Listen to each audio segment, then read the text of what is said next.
Hello everyone, welcome to dream UPSC. हम लोग इस सीरीज में ह्यूमन ज्योग्राफी का पूरा सिलेबस आपको कवर करके दे रहे हैं। जैसे ऑप्शनल में पेपर वन में आपके पास दो पार्ट है। आपका पेपर वन में आ जाता है आपका फिजिकल ज्योग्राफी और उसका सेकंड पार्ट हो जाता है आपका ह्यूमन ज्योग्राफी। इस पे एक लेक्चर आपका ऑलरेडी अवेलेबल है, आप प्ले लिस्ट में जा करके देख सकते हैं। लास्ट लेक्चर में हम लोगों ने डिस्कस किया था कि कैसे हमारा जो है ज्योग्राफिक कंसेप्ट्स है, कैसे वो आपका एक डिस्क्रिप्टिव फॉर्म में डेवलप हुआ है और कैसे वो डिस्क्रिप्टिव फॉर्म से धीरे धीरे मैथमेटिकल जो अप्रोच है उस पर बेस्ड आपकी क्या होने लगी, ज्योग्राफी की जो कंसेप्ट्स हैं वो बिल्ड होने लगी। ठीक है, तो हमारे पास क्या था, हमने डिस्कस किया था, हमारे पास डिफरेंट टाइप के क्या थे, आपकी ज्योग्राफिकल थॉट्स थे। आपके किसके थॉट्स थे, आपके ग्रीक्स के थॉट्स थे। फिर आपके पास किसके थॉट्स थे, आपके पास रोमन्स के थॉट्स थे और आपके पास किसके थे, अरब्स के थॉट थे। तो हम क्विकली क्या कर लेते हैं, एक ओवरव्यू ले लेते हैं हमने कल के लेक्चर में क्या क्या पढ़ा था। ठीक है, जो ग्रीक्स थे, रोमन्स थे, अरब्स थे, इन्होंने स्टार्टिंग में जितने भी अपने कंसेप्ट थे उनको किस में ले डाउन किया था, पोएम्स की फॉर्म में, ठीक है, फ्रेजेस की फॉर्म में कंपाइल करके रख दिया था। धीरे धीरे जो इन्होंने नॉलेज क्या की, गैदर की, जो आपका क्या था इंसाइक्लोपीडिया था, उसमें धीरे धीरे जो रोमन्स थे, रोमन्स ने क्या करना स्टार्ट किया, मैथमेटिकल जो ज्योमेट्रिक ट्रेडिशन है उनका यूज करना शुरू किया। ठीक है, we can say the form of geography was slowly building the concepts. ठीक है, slowly this descriptive geography became mathematical geography. तो हमने देखा कैसा कैसा आपका क्या हो रहा है, इवोल्यूशन हो रहा है आपकी ज्योग्राफिक कंसेप्ट में। साइमल्टेनियसली जो अरब्स थे वो क्या था, आपके ट्रेडर्स थे, मर्चेंट्स थे। तो वो क्या करते थे, जो सी में जो आपके ओशियनिक करंट्स, अभी याद रखिएगा यहाँ पे जो ओशियनिक करंट्स है, विंड्स है, इनकी कोई भी साइंटिफिक डेफिनेशन नहीं है। ये केवल अपने एक्सपीरियंस के आधार पर इन्होंने क्या की थी, जो ट्रेड करते थे, जो सी रूट्स थे, उनके बेसिस पे अपनी थियोरी क्या की थी, प्रोपाउंड की थी। ठीक है, ये हमारा हो गया। अब आ जाता है हमारा डार्क एज के बारे में। डार्क एज क्या थी हमारी, अब जो आपकी अरब्स थे, जो आपके रोमन्स थे, आपके ग्रीक्स थे, इन्होंने क्या किया, अपनी थियोरी बिल्ड करना शुरू कर दिया एक कंपाइल्ड फॉर्म में। ठीक है, जो आपका डिस्क्रिप्टिव भी था प्लस मैथमेटिकल भी था। लेकिन डार्क एज में आपका क्या होता है, Europe was going through religious phase, यानी कि जो यूरोप में अभी किसकी पॉपुलेशन ज़्यादा थी, जो आपके क्या है, रिलीजियस ऑर्थोडॉक्स है, यानी कि जो आपके रिलीजियस टर्म्स में क्या करते थे, विश्वास रखते थे। इसके बाद आपका क्या हो जाएगा, जो रिलीजियस ऑर्थोडॉक्स थे ये क्या थे, किसके द्वारा चलाए जाते थे, इनकी थिंकिंग थी क्या कहते, चर्च पे बेस्ड थी। यूरोप में आपका क्या था, यूरोप में आपका ज़्यादातर चर्च इस्टेब्लिश्ड थे। चर्च को आपका कौन एडमिनिस्ट्रेशन उनका कौन प्रोवाइड करवाता था, जो पोप्स थे। पोप्स क्या थे, आपके जनरली रिलीजियस ऑर्थोडॉक्स थे। इन्होंने कहा कि अगर आपके ज्योग्राफिक कंसेप्ट्स, अगर आपके कंपाइलेशन क्या हैं, आपके रिलीजियस थॉट्स पे बेस्ड हैं, तो हम उनको फर्दर कंटिन्यू कर सकते हैं। अगर आपकी इंसाइक्लोपीडिया, आपका कंसेप्ट्स, आपका कंपाइलेशन अगर रिलीजियस थॉट्स पे बेस्ड नहीं है, तो वो सारे आपके जो मैप्स हैं, जो आपके क्या कंपाइलेशंस हैं, वो क्या कर दिए जाएंगे, जला दिए जाएंगे। तो इन लोगों ने क्या किया, कुछ इस टाइप से ही किया। सारे मैप्स हो गए, सारे कंपाइलेशंस हो गए, जो बहुत सारे बुक्स को पढ़ करके नॉलेज कंपाइल्ड करके ग्रीक्स हो गया, रोमन्स हो गया, इन्होंने बनाए थे, उन सबको क्या कर दिया, जला दिया।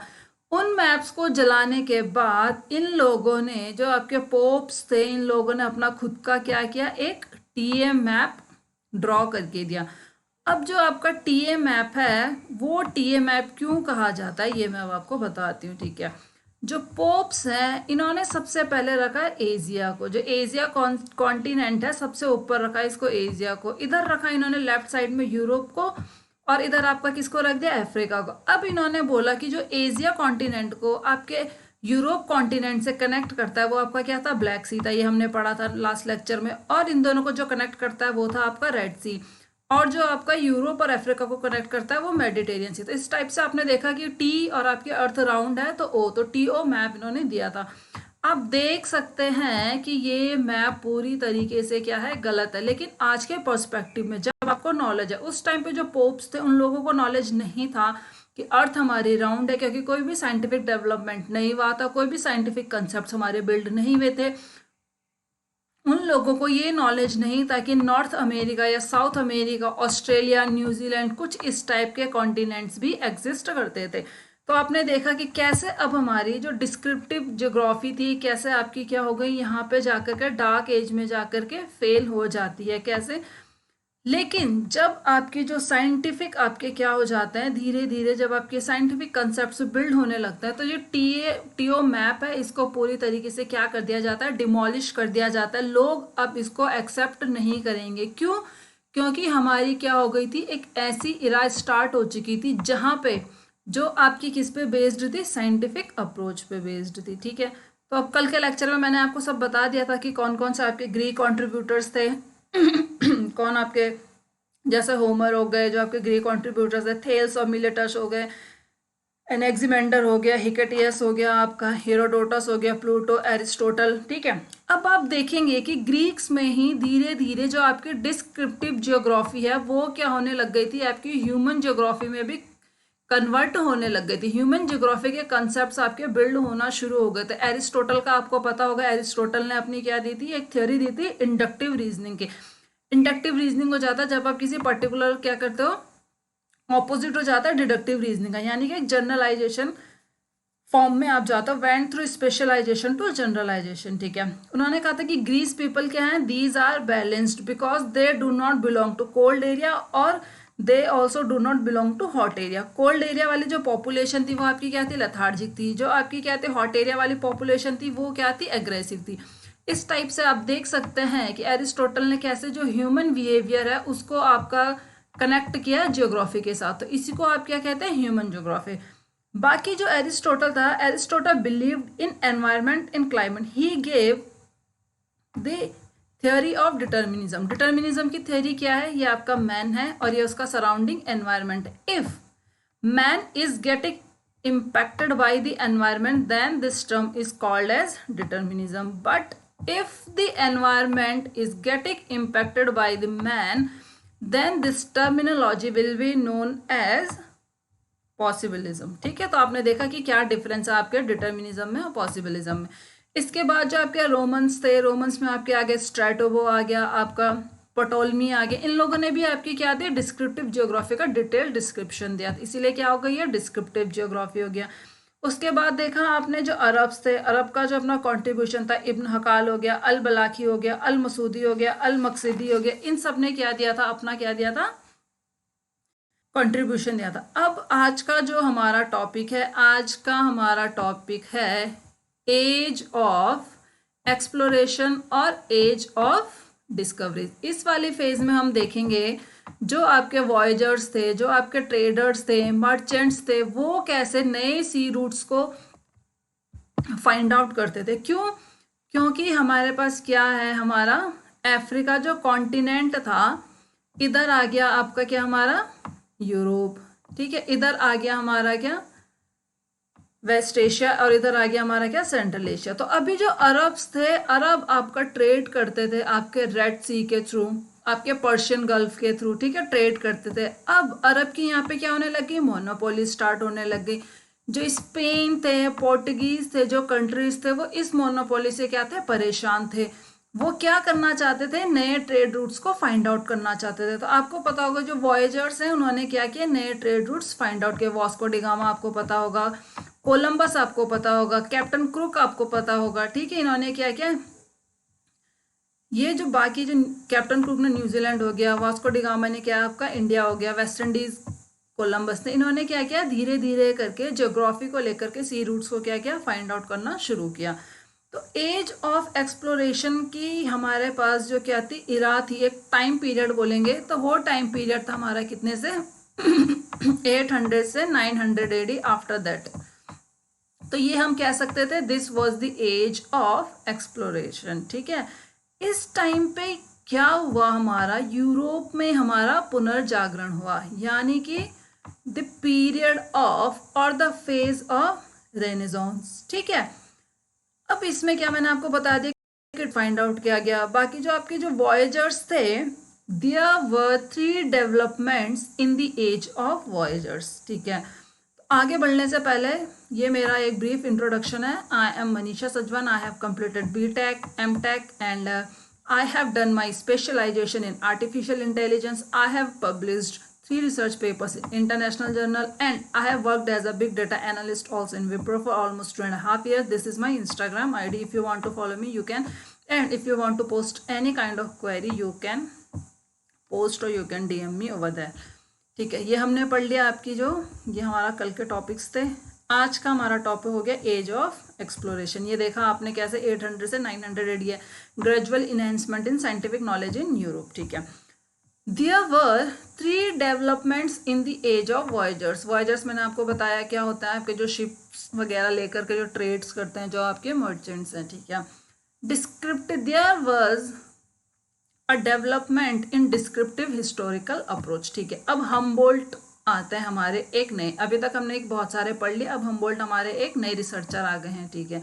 आपको पता होगा जो पेरू के पास में जो करंट चलती है, उस करंट को हमबोल्ट के नाम पे ही दिया गया है. हमबोल्ट की एक बुक है कॉस्मोस. इस कॉस्मोस बुक में हमबोल्ट ने ये डिस्क्राइब किया है अपनी ज्योग्राफी के बारे में, and those description was based on the logical reasoning. ठीक है. जो भी इसने अपने कंपाइलेशन दिए, जो आपकी इंसाइक्लोपीडिया थी, was based on logical reason. तो आप देख सकते हैं कि कैसे कैसे जो आपकी साइंस है वो आपकी ज्योग्राफी के साथ मर्ज हो रही है. कैसे आपके जो कंसेप्ट्स हैं ज्योग्राफी के, वो अब आपके साइंस के कंसेप्ट्स पे बिल्ड हो रहे हैं. और ये सब कैसे हो रहे थे, क्योंकि there was influence of Newton, Galileo and Kepler. Newton's के लॉ आपको पता होंगे, gravitational relative theory, gravitational motion जैसे. ठीक है. बाकी आपकी गैलीलियो की थ्योरी जो आपकी स्पेस से रिलेटेड थी, सन मून. केपलर की जो आपकी स्पेस से रिलेटेड थी. जब ये सारी चीज़ें आपकी क्या हो रही थी, डेवलप हो रही थी, कंसेप्ट्स आपके बिल्ड हो रहे थे, इन कंसेप्ट्स का यूज़ करके हमबोल्ट ने अपनी बुक कॉस्मोस में क्या किया, उन सब का यूज़ करके एक कंपाइलेशन तैयार किया. अब आप देख सकते हैं कि सबसे पहले हमारे पास थी डिस्क्रिप्टिव ज्योग्राफी. डिस्क्रिप्टिव ज्योग्राफी के बाद आई हमारे पास मैथमेटिकल ज्योग्राफी. लेकिन इनको बाद में क्या कर दिया गया, डिस्ट्रॉय कर दिया गया डार्क एज में. लेकिन जब आपका पुनर्जागरण होता है यूरोप में, तो अब आप देख सकते हैं हमारे पास क्या आ गई है, एक logical reasoning based geography, scientific concept based geography. There was a movement of a path from descriptive geography towards descriptive geography with cause, effects and various phenomena on the earth. यानी कि जो अर्थ में आपके वेरियस फिनोमिना फॉर्म होते हैं, जैसे कि आपका क्या हो गया, क्लाइमेटिक चेंज हो गया, आपकी वार्मिंग हो गया आपके. ठीक है. आपके जो ओशियनिक करंट्स हो गए, आपके विंड्स हो गए, वेजिटेशन हो गया, इन सब को लेकर के अब आपकी क्या होने लग गई थी, डिस्क्रिप्टिव ज्योग्राफी फॉर्म होने लग गई थी. अब हम देखेंगे कि एज ऑफ एक्सप्लोरेशन में who were the main contributors. तो पहले थे हमारे पास जीन बॉर्डिन. जीन बॉर्डिन जनरली किससे इन्फ्लुएंस्ड थे, ये इन्फ्लुएंस्ड थे एरिस्टोटल से. एरिस्टोटल ने अपनी क्या थी, ह्यूमन ज्योग्राफी को क्या किया था, इसका बेस बनाना शुरू कर दिया था. एक डिटर्मिनिस्ट थे. तो उन्हीं चीज़ों को फॉलो करके जीन बॉर्डिन ने क्या दिया था, अपनी थ्योरी दी थी. इनका फोकस था क्लाइमेटिक फीचर्स पे. ठीक है. आप कह सकते हो क्लाइमेटिक फीचर्स, जो भी आपकी प्रेसिपिटेशन हो गया, आपका क्या है, आपका रेनफॉल कितना हो रहा है, आपका इवेपोरेशन कितना हो रहा है, ये सब चीज़ें, ये क्लाइमेटिक फीचर्स पे फोकस करके इन्होंने क्या दिया, अपना एक डिस्क्रिप्टिव फॉर्म में अपनी थियरीज को प्रेजेंट किया. ह्यूमन इन्फ्लुएंस भी देखने को मिलता है. डिटर्मिनिज्म थे, कैसे आपका मैन इफेक्ट होता है आपका एनवायरनमेंट से. इन्होंने कहा the people of north are aggressive while the people of south are religious and the middle sea people are balanced. ना ही वो अग्रेसिव है, ना ही रिलीजियस है, those people are balanced, just like Greek people. जो आइडिया उन्होंने दिया था, एरिस्टोटल ने दिया था. अब दूसरे जो हमारे कंट्रीब्यूटर हैं, दूसरे कंट्रीब्यूटर आ जाता है हमारे मॉन्टेस्क्यू. कहीं ना कहीं जो मॉन्टेस्क्यू हैं, ये भी इन्फ्लुएंस्ड है आपके किससे, जीन बॉर्डिन से. इन्होंने भी सेम चीज़ें बताई, लेकिन थोड़ा सा इन्होंने जो पीपल ऑफ वार्म और हॉट एरियाज वाले, उनको डेस्परेट भी कहा, और उनको अग्रेसिव तो पहले से ही थे. तो ये जो कॉम्बिनेशन है वो उनको स्लेवरी के लिए क्या बनाता है, फेवरेबल बना देता है. और कोल्ड एरियाज के लोगों को क्या बोला, डेमोक्रेटिक है, वो क्या है, रूल कर सकते हैं. Another discovery was Montesquieu was कि जो आपकी टेक्नोलॉजी है, सपोज आपके पास कोई रीजन है, ये किसी ट्राइब को रहने के लिए या किसी एथनिक ग्रुप को रहने के लिए क्या है, फेवरेबल नहीं है, लेकिन टेक्नोलॉजी का यूज़ करके हम इस पर्टिकुलर रीजन को क्या कर सकते हैं, फेवरेबल बना सकते हैं, ठीक है। तो और ये हमारा क्या कर सकता है, it can overcome the constraint on development.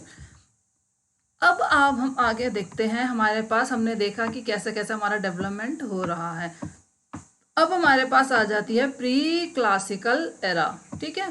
Pre classical era का जो फेज है, इसमें अब हम देखेंगे कि कैसे आपका साइंटिफिक डेवलपमेंट हो रहा है, कैसे कैसे आपकी जो साइंटिफिक अप्रोच है वो यूज की जा रही है प्रूफ के तौर पे आपकी थियोरीज में। तो ये आपका हो जाता है, जो आपका जो प्री क्लासिकल एरा है ये आपका आएगा 16 से 700 AD के बीच में, ठीक है।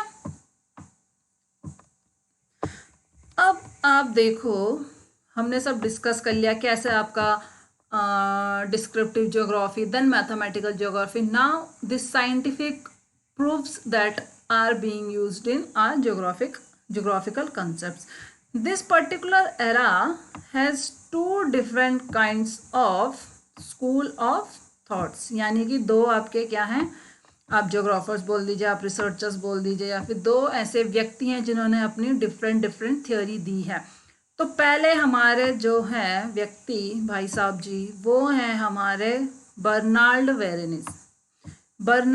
वेरेनियस, और दूसरे हमारे क्या हैं, इम्यूनियल कैंट। ये कैंट आगे जाकर के बहुत फेमस होने वाले हैं, क्योंकि इन्होंने फिजिकल ज्योग्राफी में, मैंने आपको एक लेक्चर में बताया है, अगर आपने मेरा वो लेक्चर देखा होगा, तो इन्होंने जो गैसियस हाइपोथेसिस ऑफ कैंट ये अपनी प्रोवाइड करवाई थी कि कैसे जो आपका क्या ओरिजिन ऑफ अर्थ आपका बनता है, ठीक है। तो अब हम इस पे आ जाते हैं। अब इनकी पहले क्या करते हैं, इन भाई साहब जी के बारे में पढ़ते हैं। तो जो आपके बर्नार्ड वेरेनियस हैं, इन्होंने क्या किया, अपनी एक बुक पब्लिश की। उस बुक को कंपाइल्ड किया, जिसमें उस बुक का नाम था ज्योग्राफिया जेनेरलिस। ये जो आपकी बुक थी, ये आपकी किस पे बेस्ड थी, 3 स्टडीज पे बेस्ड थी। स्टडी ऑफ ज्योग्राफी अर्थ, यानी कि जो ज्योग्राफी में आपके लैंडमार्क्स हैं, जो आपके लैंड फॉर्म्स हैं, जो आपके ओशियंस हैं, सी, जो आपके माउंटेन्स, इन सब को स्टडी करके उनका यूज़ किया अपनी बुक में, बुक को कंपाइल करने में, अपनी थ्योरीज को बिल्ड करने में। दूसरा था study of earth and other celestial bodies, ठीक है। साइंस क्या हो रही है, डेवलप हो रही है, तो जो सेलेस्टियल बॉडीज होती हैं आपकी, जो सोलर सिस्टम हो गया, स्पेस हो गया, उन सब का यूज़ किया अपनी ज्योग्राफिक डिस्क्रिप्शन में। तीसरा है study of specific regions on earth on the basis of climate, on the basis of vegetation, precipitation, temperature, pressure and relief features. तो आप देख सकते हैं कि कैसे इन 3 स्टडीज को यूज किया अपनी बुक को कंपाइल करने में, ठीक है। अब आप कह सकते हो, जो आपकी बर्नार्ड वेरेनियस की जो थ्योरी है, उसने क्या किया, बहुत सारे रीजन्स को लिया, ठीक है, मल्टीपल रीजन्स की स्टडी की, और देखा कि इन रीजन्स में क्या चीज़ें कॉमन है, इन चीज़ों में क्या चीज़ें डिफरेंट है, क्या डिफरेंस है। इन डिफरेंट रीजन्स को स्टडी करके he propounded a pattern, he formed a pattern, and on the basis of this particular pattern he propounded his theory of general geography. तो हमने देखा कि जो आपके बर्नार्ड वेरेनियस है, उसकी थ्योरी को हमने क्या कर दिया, बोल दिया, उसको टर्म दे दिया हमने general geography, because this was based on the generalisation. अगर आप छोटे छोटे रीजनल एरियाज हैं, इनका क्लाइमेट, इनका प्रेसिपिटेशन, इनका टेम्परेचर, सबका डिफरेंट पढ़ें और डिफरेंट थ्योरीज आप प्रोपाउंड करें, तो वो जाएगा आपका specialisation. But when we are using a pattern that is based on these different reasons, and this pattern is being used by as a generalized term, that means we can say that part of geography as a general geography. तो Bernard Varenius की जो theory हो गई वो हो गया कि general geography की। अब आ जाते हैं हम अपने किसके, इमैनुअल कैंट पे। जो इमैनुअल कैंट थे आपके, he was a epistemologist, he was a epistemologist. अब epistemologist is a person who gather knowledge from different sources, ठीक है, डिफरेंट डिफरेंट बुक्स हो गया या सोर्सेज हो गया, कहीं से भी वो क्या करेगा, नॉलेज को गैदर करेगा और उसको कंपाइल कर देगा एक फॉर्म में, एक पर्टिकुलर लोकेशन में, एक बुक में। तो उनको कहते हैं आपका क्या, एपिस्टोमोलॉजिस्ट। अब जो आपकी कैंट की जो थ्योरी थी उसने क्या किया, ये जो रीजंस थे, एक रीजन को पढ़ा, दूसरे रीजन की स्टडी की, तीसरे रीजन की स्टडी की, और ये रीजंस क्या आपके एक्सेप्शनल रीजंस हैं, ठीक है, कोई ऐसा पर्टिकुलर नहीं है कि इस पर्टिकुलर रीजन के बारे में पढ़ा, कहीं से भी कोई रीजन ले लिया उसके बारे में स्टडी की, इस रीजन की डिटेल स्टडी की, ऐसे इसकी, ऐसे इसकी और ऐसे इसकी, सारे रीजंस की क्या की डिटेल्ड स्टडी की, इसका क्लाइमेट, इसका प्रेसिपिटेशन, इसका टेम्परेचर, इसका वेजिटेशन, एनिमल्स, प्लांट्स, ऐसे करके इसके लिए एक थ्योरी दी, इस रीजन के लिए डिफरेंट थ्योरी, इस रीजन के लिए डिफरेंट थ्योरी, और इस रीजन के लिए डिफरेंट थ्योरी दी। इसीलिए जो आपकी कैंट की थ्योरी है उसको आपका क्या कहा गया, regional geography, because the concepts were based on a particular region, a particular location. That's why the geography and the thoughts of Kant's geography is known as special geography और regional geography आप कह सकते हैं, ठीक है। तो ये था। और हाँ, जो कैंट की जो थ्योरी थी उसके दो बेस्ड थे, एक तो स्पेस बेस्ड और एक टाइम बेस्ड। जो स्पेस बेस्ड था उसको बोला गया कोरोलॉजी, और जो टाइम बेस्ड था उसको कहा गया क्रोनोलॉजी। हम नेक्स्ट चैप्टर्स में देखेंगे कि कैसे कैंट की थीसिस, कैसे कैंट की रिसर्च है, जो ये कंपाइलेशन है, ये क्या आ रही है अपकमिंग ईयर्स में बहुत ही ज़्यादा फेमस होने वाली है, ठीक है। और ये अपने डिफरेंट अभी अपनी क्या देंगे, थ्योरीज भी प्रोपाउंड करेंगे। तो ये हमने देखा कि कैसे इन दोनों स्कूल्स ऑफ थॉट्स के बीच में डिफरेंस है, ठीक है। अब आप देखोगे कि आपकी क्या है, एक जनरल ज्योग्राफी और आपकी क्या है, एक रीजनल ज्योग्राफी एग्जिस्ट साइमल्टेनियसली। अब ये क्या कर रहे हैं, एक ही साथ क्या कर रहे हैं, एग्जिस्ट कर रहे हैं। तो इस फिनोमिना को हम कहते हैं क्या, आपका ड्यूअलिज्म। यूपीएससी मेंस में ड्यूअलिज्म पे पहले भी क्वेश्चन पूछा गया है, ये याद रखिएगा, ठीक है। तो इसको हम कहते हैं ड्यूअलिज्म। और डायकोटोमी किसे कहेंगे, जो आपकी जनरल ज्योग्राफी है और जो आपकी रीजनल ज्योग्राफी है, ये क्या है, एक दूसरे के ऑपोजिट है। तो इस टर्म को हम बोलेंगे डायकोटोमी। तो आप देख सकते हैं कि क्या ड्यूअलिज्म है और क्या आपकी डायकोटोमी है। तो ये था हमारा आज का टॉपिक, जिसमें हमने अपना जो प्री क्लासिकल एरा है और जो हमारा एज ऑफ एक्सप्लोरेशन है उसको डिस्कस किया। ये सब बस वही लिखा हुआ है कैसा कैसा आपका प्री क्लासिकल एरा था। जो आपकी ज्योग्राफी जनरलिस्ट आपकी बुक है वेरेनियस की, किस पे बेस्ड है, किस स्टडी पे बेस्ड है। बाकी जो जनरलाइजेशन बेस्ड है, जनरल ज्योग्राफी है। उसके बाद आपका जो special geography propounded by the Kant, based on the Kant theory, जो एपिस्टोमोलॉजिस्ट था, स्पेस और टाइम पे बेस्ड थी। उसने क्या किया, डिफरेंट टाइप्स और रीजन की क्या की थी, बहुत ही डिटेल स्टडी की थी, उनकी प्रॉपर्टीज को देख करके क्या किया था, अपने पैटर्न्स को दिया था। फिर उसके बेस पे आपकी क्या होगी, रीजनल ज्योग्राफी प्रोपाउंड की थी, ठीक है। तो ये था हमारा आज का लेक्चर। आई होप गाइज आपको ये लेक्चर पसंद आया होगा। Please do subscribe my channel, that is dream UPSC. और thank you so much for watching the video.